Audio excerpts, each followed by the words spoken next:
नमस्कार सगळ्यांना, मी वैशाली मालुसकर स्वागत करते तुमचं आपल्या उन्नत कॉर्नर या यूट्यूब चॅनलमध्ये।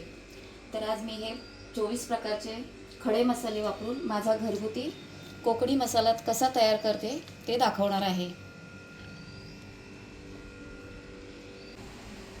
हा मसाला आहे ना, मी 2 किलोच्या मिरचीच्या प्रमाणातला करणार आहे। तर त्याच्यासाठी मी ही मिरची कोणकोणती आणि किती प्रमाणात घेतलेली आहे ते सांगते। आणताना मी ही मिरची 2.25 किलो आणलेली आणि त्याच्यानंतर तिला उन्हात चांगली वाळवली, तिचे देठ काढले, तिला साफ करून घेतली आणि पुन्हा आज एकदा उन्हात तिला चांगली अशी मोडेपर्यंत वाळवून घेतलेली आहे। मिरची खूप वेळ उन्हात वाळवायची नाही, कारण मग सारखं सारखं उन्हात घालून नाही ना ती मसाला आपला पांढरा होण्याची शक्यता असते। तर आता ही 4 प्रकारची मिरची मी किती आणि कोणती घेतलेली आहे ते सांगते। ही आहे लवंगी मिरची, ही मी 1.25 किलो आणलेली। त्याच्यानंतर ही संकेश्वरी मिरची मी अर्धा किलो घेतलेली आहे। त्याच्यानंतर ही काश्मीरी लाल मिरची मी 1/2 किलो घेतलेली आहे आणि ही बेडगी मिरची मी 1/2 किलो घेतलेली आहे। आणताना 2.25 किलो आणण्याचं कारण म्हणजे माहिती आहे का, आपण उन्हात जेव्हा ही मिरची टाकलेली त्याच्यानंतर तिचे देठ काढले, त्याच्यामुळे ती जवळ 1/2 किलो कमी झाली आणि आता पूर्ण तिचं प्रमाण आपल्याला 2 किलो भेटलेलं आहे। या 2 किलो मिरचीचा मसाला बनवण्यासाठी मी हे धणे घेतलेले आहेत 300 ग्रॅम, जिरे 50 ग्रॅम, दगडफूल 20 ग्रॅम, तमालपत्र 50 ग्रॅम, सुंठ 50 ग्रॅम, हळकुंड 50 ग्रॅम, काळी मिरी 100 ग्रॅम, राई 100 ग्रॅम, बडीशेप 100 ग्रॅम, पांढरे तीळ 100 ग्रॅम, खसखस 50 ग्रॅम, मेथी 50 ग्रॅम, दगडफूल 50 ग्रॅम, दालचिनी 50 ग्रॅम, शहाजिरे 20 ग्रॅम, हे हिंगाचे खडे थोडे घेतलेले आहेत मी। त्याच्यानंतर मसाला वेलची 50 ग्रॅम, नाकेसर 50 ग्रॅम, त्रिफळा 20 ग्रॅम, जायपत्री 20 ग्रॅम, रामपत्री 20 ग्रॅम, हिरवी वेलची 20 ग्रॅम, लवंग 20 ग्रॅम आणि हे 2 जायफळ घेतलेले आहेत। आणि हे सगळे मसाले भाजण्यासाठी मी हे तेल घेतलेलं आहे। आता हे खडे मसाले भाजताना मी काही मसाले कोरडे भाजणार आहे, काही मसाले थोडं तेल टाकून भाजणार आहे, तर काही मसाले हे पूर्ण तेलात तळून घेणार आहे। तर त्याच्यासाठी मी हे थोडं जरा वेगळं लावून घेते, म्हणजे जेणेकरून पटकन भाजता येतील।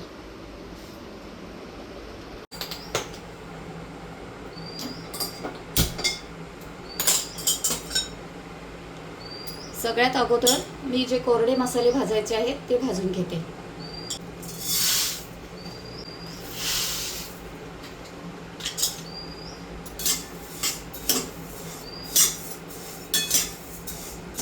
मसाले भाजताना एकदम मंद आचेवर भाजायचे। आणि हे मी इंदोरी धणे घेतलेले आहेत, हे हिरवेगार छान दिसतात बघा।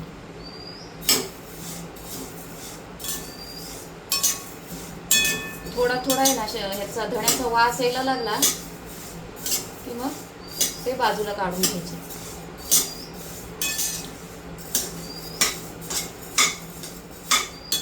मसाले सारखे हलवत बसायचे, जेणेकरून ते थोडे पण जळायला नको, अगदी नॉर्मल भाजले गेले पाहिजे।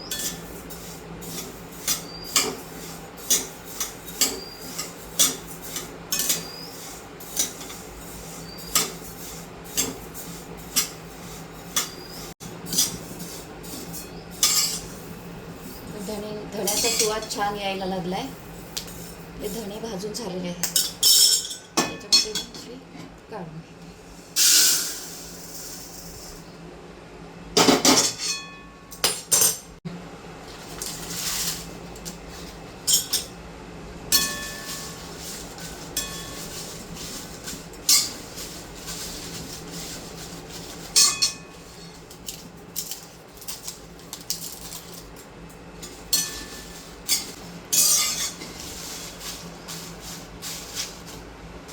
पानं अशी हाताने तुटली छान की मग बंद करायचं।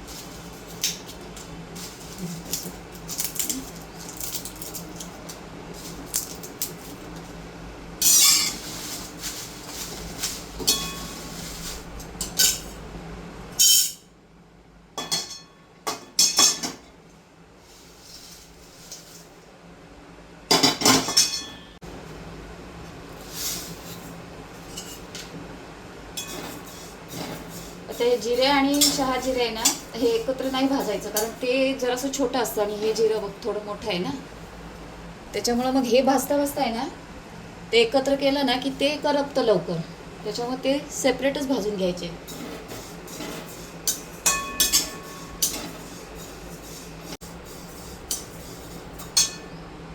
वारा छान सुटलाय बघ ना, पण गरम वाफ येते एकदम ना. हे बघ, जिरा भाजलाय आपला, काढून घेते.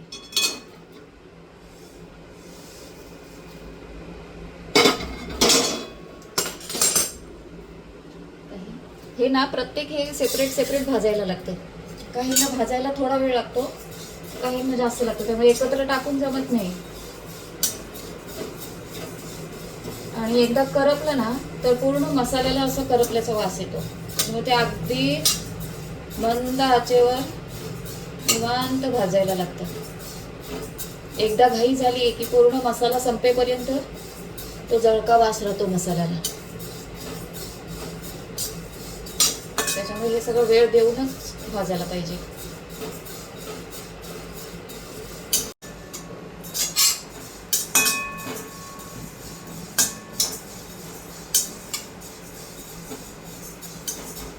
बडीशेपचा छान वास सुटलाय. बडीशेप भाजून घेऊ. बोलता बोलता पटकन राई भाजायला टाकते. राई भाजताना आहे ना ती थोडी बघ, आता ही भाजता भाजता आहे ना, तिचा कलर कसा आहे, काळा आहे, पण जेव्हा भाजून होते ना तेव्हा पूर्ण तिचा कलर बदलतो. मग आपण समजायचं की राई भाजून झालेली आहे. थोडी तडतडायला लागते अशी. आता हा ऊन आपल्याला नकोसा वाटतोय, पण जेव्हा आम्ही लहान होतो ना तेव्हा 12 वाजले 1 वाजले तरी पूर्ण करवंदांना, काजूंना, जांभळांना ह्या उन्हात जायचो अगदी. त्यावेळेस हा ऊन लागत नव्हता अजिबात. म्हणजे असं आवड असायची ना बाहेर पडायची. आणि आता ती गरम वाफ पण नकोशी वाटते. आता थोड्या वेळाने ना राईचा कलर आहे ना असा पांढरा व्हायला लागेल,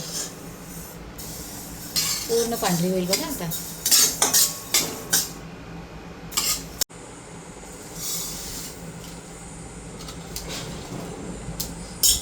हे पण सेम राई सारखेच बघ, अशी तडतडायला लागते की समजायचे की भाजून झाले.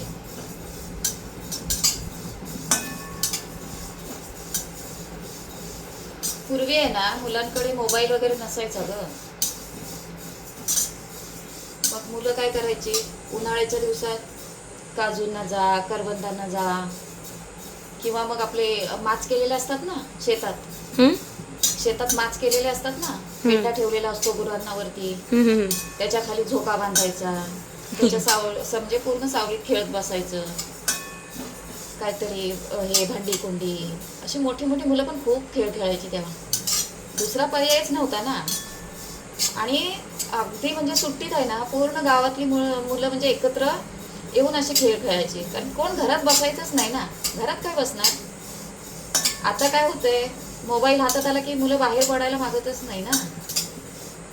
त्याच्यामुळे सुट्टी असली काय आणि शाळा असली काय, मुलं जास्त बाहेर दिसतच नाही. असं आहे. आता विकत आणून खाते येईल, पण बाहेर कोण जाणार. करवंदा ना एवढ्या उन्हातून कोण जाणार.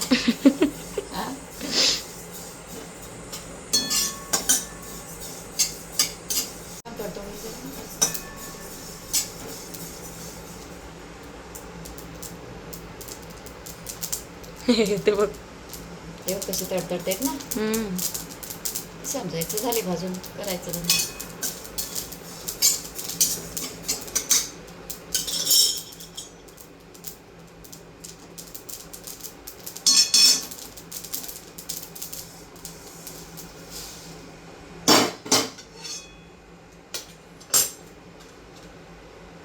हिरवी वेलची, तर मसाला वेलची आणि हिरवी वेलची ही एकत्र नाही करायची, कारण ही हिरवी वेलची आहे ना तिची साल पातळ असते, त्यामुळे ती चांगली भाजली जाते. आणि मसाला वेलची आहे ना तिची साल खूप जाड असते, त्यामुळे ती पूर्ण तेलात अशी तळून घ्यायची, त्याच्यामुळे ते आतलं पण भाजलं जातं. आता ही भाजून घेते आणि ती मी तळून घेणार आहे. ही भाजली ना की ही चांगली फुलते अशी बघ, छान अशी.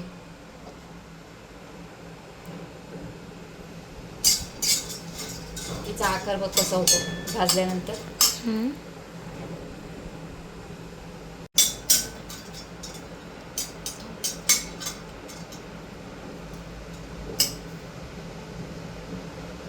बघ कशी फुलते ती वेलची, दिसते काय? हलते. अशी फुलते चांगली, टुम होते फुलून, नाचते.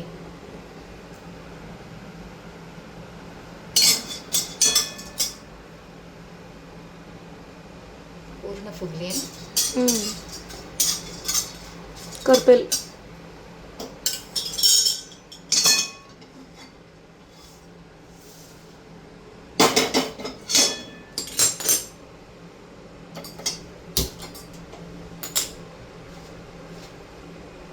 हे दगडफूल भाजताना आहे ना, गॅस बंद केला तरी चालतो, कारण आपली कढई तापलेली असते ना, आणि हे शक्यतो लवकर करपतं.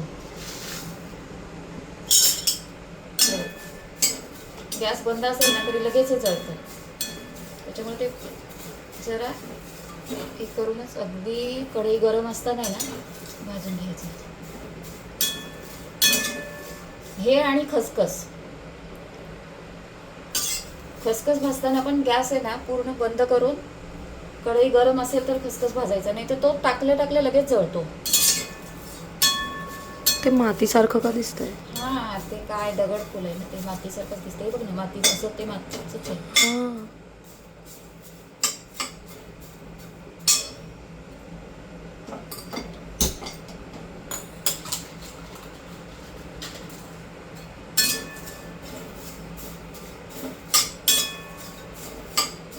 लगेच होतं ते कुरकुरीत. हे बघ आता हे होईल, जळतं लगेच ते. हे बघ किती पटकन भाजलं ते, लगेच है ना, एकदम पातळ असतं ना ते.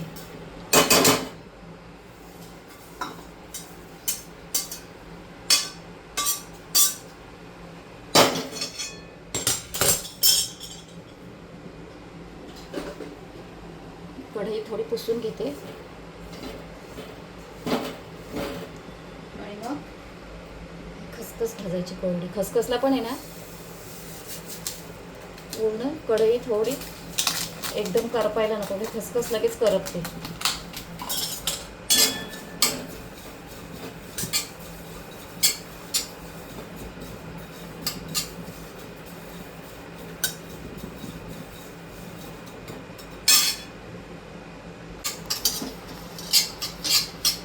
खसखस छान तांबूस रंगावर दिसते बघा, तांबूस रंग होतो खसखसचा, तेव्हा बंद करायचं आणि काढून घ्यायचं.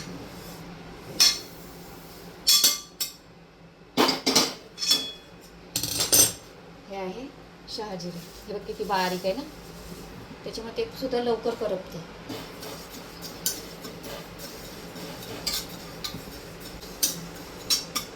आता हे जे उरलेले सगळे आहेत ना, हे मी थोडं तेल टाकणार आहे. हे कोरडे जे आपले भाजून घ्यायचे होते ना, ते सगळे भाजून झालेले आहेत. आता थोडं तेल घालते आणि हे बाकीचे मसाले भाजून घेते.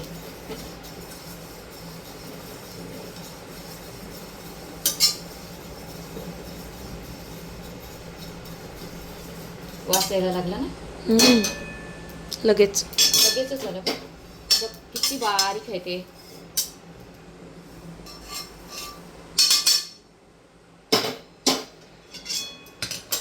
बाकीचे जे पदार्थ आहेत ना सगळे, म्हणजे हे खडे मसाले, ते थोडं तेल घालायचं आणि मग भाजायचं. आता या कढईत मी 1 चमचा तेल घालते. खूप तेल नाही घालायचं, थोडं घालायचं.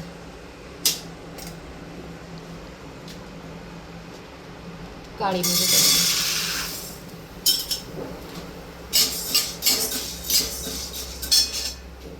आता हे काही मसाले आहेत ना, ते अगदी सेम ह्याचे, ते एकत्र भाजले तरी चालतात, म्हणजे ते अगदी काय सगळे करपत नाहीत सोबत भाजले तर.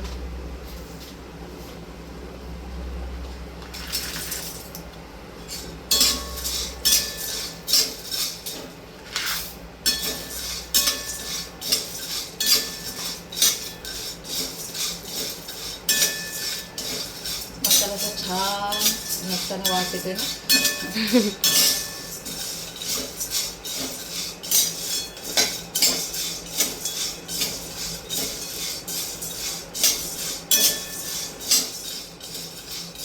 लागले ना, लवंग पण तडतडतो, काळी मिरी पण थोडी तडतडते.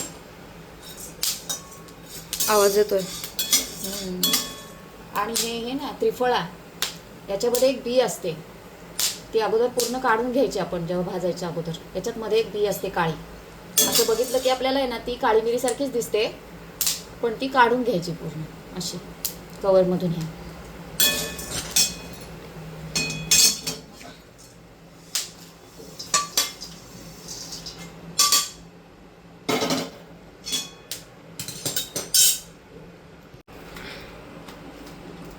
हे आहे रामपत्री आणि जायपत्री, दोन्ही सेम आहेत, सोबत भाजल्या तरी चालतात. त्या लगेच धूर येतो त्यातनं लगेच. ही जायपत्री आहे ना, हे जे जायफळ असतं ना त्याच्यावरचं हे कवर आहे.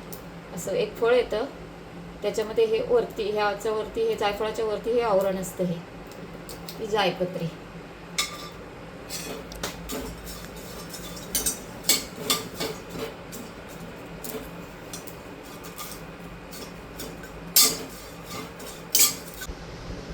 जायपत्री, रामपत्री भाजून. जायफळाचं पण नारळासारखंच असतं. जायफळाच्या वरचं ते फळ खातात, त्याच्यानंतर हे कवर जे असतं फळाच्या आतमध्ये, ही जायपत्री, आणि आतमध्ये ते जायफळ असतं, म्हणजे वाया काही जात नाही त्याच्यात.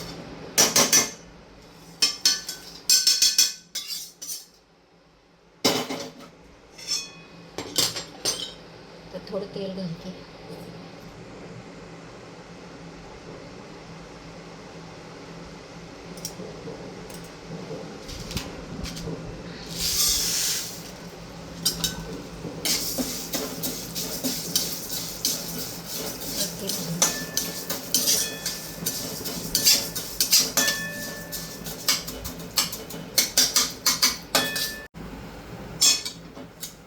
मिरची चांगली लाल झाली ना. येस.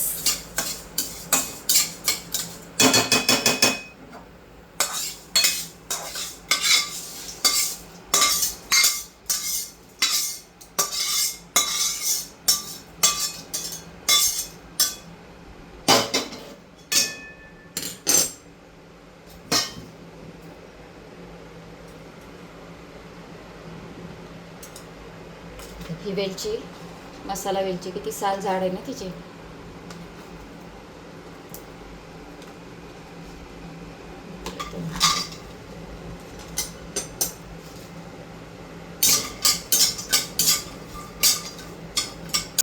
फुटते चांगली ती तेलात. असं तेल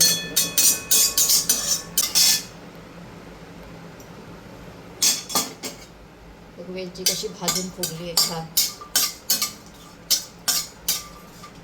मोठी झाली ना.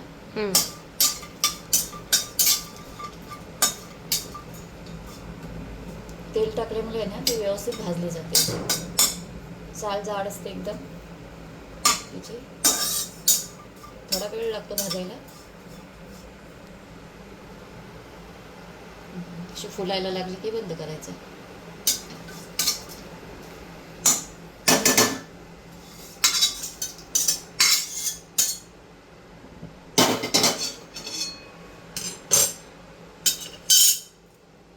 थोडंसं तेल घालते,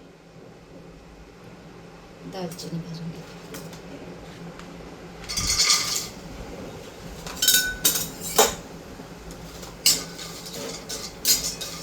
दालचिनी आणताना ना अशी बघून घ्यायची, ब्राऊन छान दिसली पाहिजे. काही काही ना एकदम काळी असते.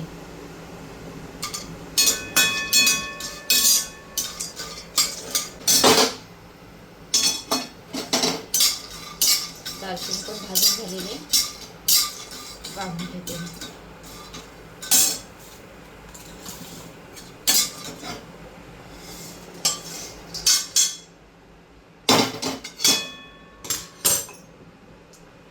आता हे जे चार आहेत ना, हिंगाचे खडे, जायफळ, सुंठ आणि हे हळकुंड, हे पूर्ण तेलात चांगले तळून घ्यायचे. आता हे हळकुंड पण मी फोडून घेणार आहे, जेणेकरून तेलात असे चांगले तळले जातील ते.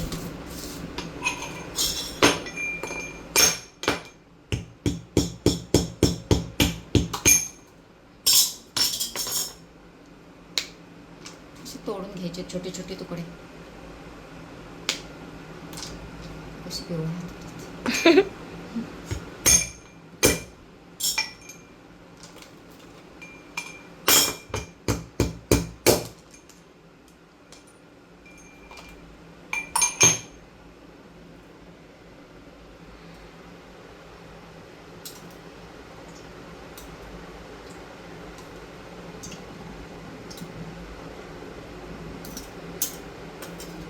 हे सुंठ आहे, हे सुद्धा मी असं थोडं बारीक करून घेतलंय, त्याच्यामुळे ते चांगलं तळलं जातं.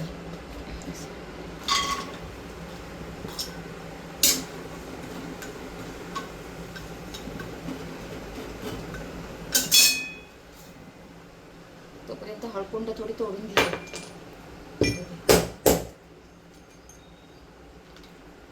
मोठे असतात ना, जर छोटे केले ना चांगले आतून तळतात ते.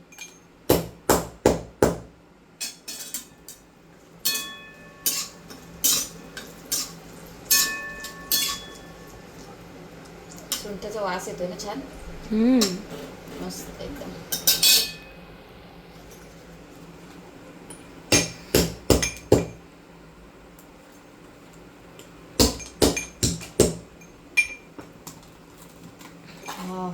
मस्त सुंठ वडी खाल्ल्यासारखं वाटतंय.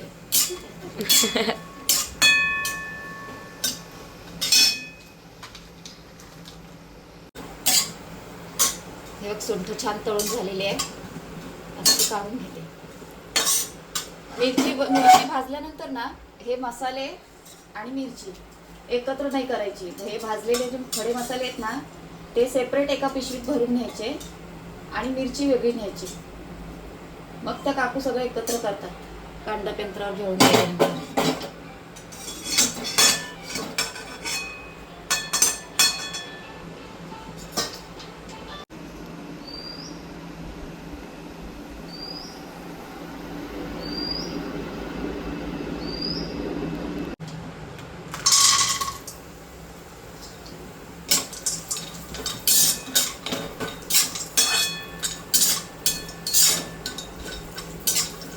हळदीचे खडे, हळद तोडली ना ती व्यवस्थित अशी तळून निघते.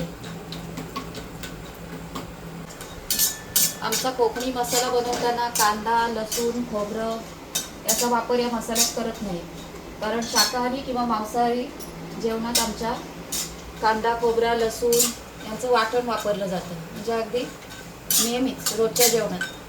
त्याच्यामुळे या मसाल्यात त्या गोष्टी वापरत नाही. आणि तळ कोकणात तर ओल्या नारळाचा जास्त वापर करतात. छान हळद फुलायला लागली चांगली हळकुंड, आणि ती तोडल्यामुळे आहे ना चांगली तळली जातात असे. त्यामुळे अख्खे नाही तळायचे, असे तोडूनच तळायचे ते. हळदीला छान सुवास सुटते, असं मांडवात लग्नाला गेल्यासारखं वाटते. असंच येतं ना वास हळदीचा. ते पण हळकुंड भिजत घालूनच ती वाटतात ना, म्हणजे नवरीला जी हळद करतात ना ती अशी ही हळकुंड आणून भिजत टाकतात आणि मग गुलाब पाणी ते सगळं वापरून मग ती मऊ करून घेतात. हां, अशी रेडीमेड नाही. आणि आपल्याकडे तर म्हणजे वाटताना पण ती पाट्यावर वाटतात, असं मिक्सरला वगैरे नाही वाटत.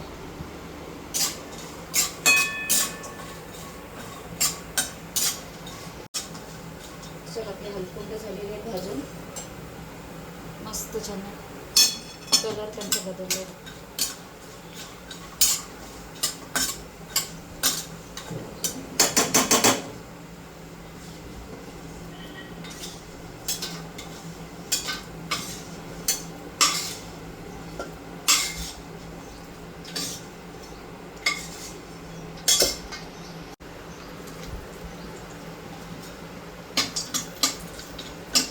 जायफळ,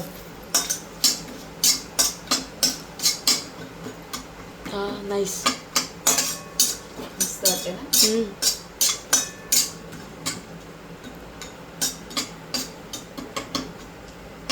तर हे हिंगाचे खडे राहिले, इथले 2-4 खडे मी ठेवले जे मसाला भरताना अगदी म्हणजे आपल्या बरणीच्या पहिले भरताना अगोदर हे 2 खडे टाकायचे, मग मसाला भरायचा, वरती पुन्हा 2 टाकायचे, का? भरायचं. प्रिझर्वेटिव्ह सारखं काम करते हिंग. Oh. हिंगाचे खडे.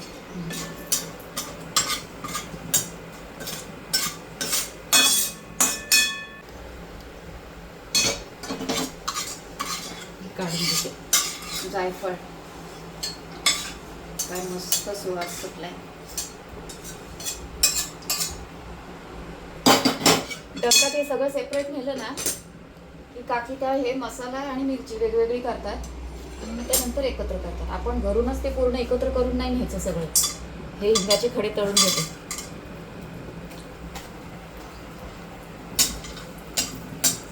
कशी तळतायत बघ खडे, फुलतात ते असे.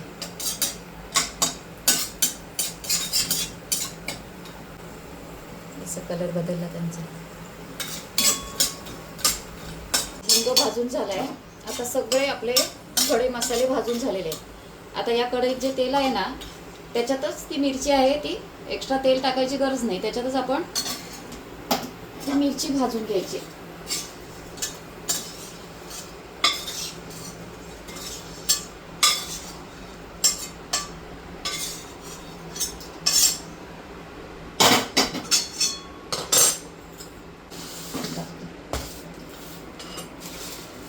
हे सगळे खडे मसाले भाजून झालेले आहेत. हे छान कसे कुरकुरीत झाले ना. आता हे सगळे गार झाले ते एका प्लास्टिकच्या पिशवीत भरून वेगळे न्यायचे आणि मिरची वेगळी घ्यायची. मस्त भाजून झालेलं आहे हे. आता मी एका पिशवीत ते भरणार आहे. चला आता आपण मिरची भाजून घेऊ.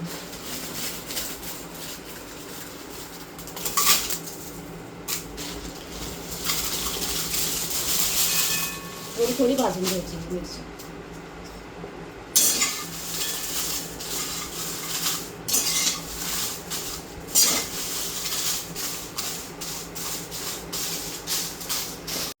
हा छान मसाला भाजून झालाय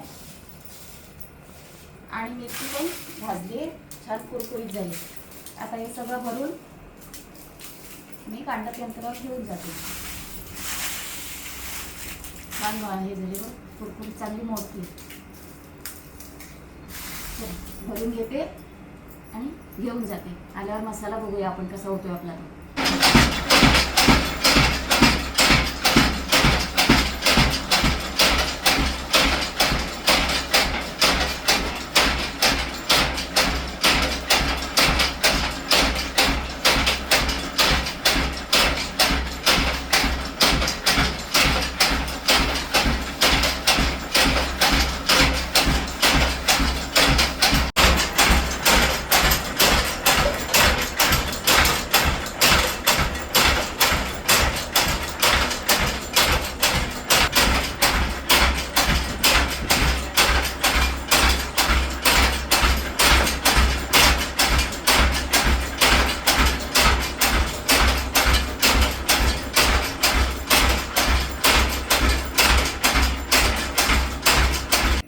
हा मसाला मी कांडप यंत्रातून घेऊन आलेले आहे आणि किती छान सुवास सुटलेला आहे. याचा कलर पण अतिशय सुंदर आलेला आहे. तर हा खडे मसाले भाजताना आहे ना, हे हिंगाचे 4 खडे मी ठेवलेले आणि चिमी मातीची बरणी घेतलेली आहे. उन्हात चांगली सुकून कोरडी करून छान गार झालेली आहे आणि त्याच्यात मी हा मसाला भरून ठेवणार आहे. तर भरण्याच्या अगोदर आहे ना, तळाला हे 2 खडे मी या बरणीत टाकते. त्याच्यानंतर हा सगळा मसाला या बरणीत भरून घेते. मसाला भरताना आहे ना, असं छान तो दाबून भरायचा. त्याच्यामध्ये असं पोकळी राहिली नाही पाहिजे, नाहीतर मग मसाल्याला आहे ना जाळी येण्याची शक्यता असते. त्याच्यामुळे मसाला भरताना व्यवस्थित दाबून भरायचा. अगदी अर्धी बरणी भरून झाली की हिंगाचा एखादा खडा पुन्हा त्याच्यात टाकायचा.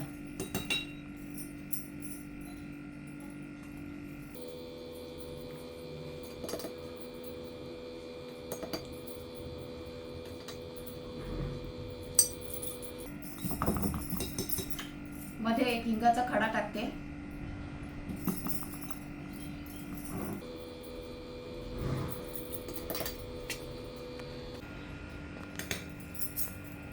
ही बरणी बघा छान भरली आहे, दाबून मस्त. आणि हा हिंगाचा एक खडा आहे ना, तो याच्यावरती टाकते. हिंग हे प्रिझर्वेटिव्हचं काम करतं.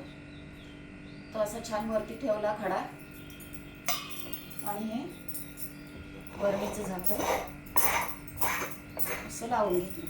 आता याच्यावर ना एखादा असा कपडा घ्यायचा, त्याला असं ठेवायचा आणि रस्सीने छान बांधून घ्यायचा. ज्यावेळेस आपल्याला मसाला वापरायला लागतो ना, तेव्हा एखाद्या छोट्या बरणीत थोडा काढून घ्यायचा कोरड्या हाताने आणि पुन्हा असा छान व्यवस्थित बांधून ठेवायचा. तर तुम्हाला माझी ही घरगुती कोकणी मसाल्याची रेसिपी कशी वाटली ते मला कमेंट करून सांगा. आणि माझा मसाल्याची व्हिडिओ आवडल्यास लाईक, शेअर आणि कमेंट करा. माझी व्हिडिओ पूर्ण बघितल्याबद्दल धन्यवाद.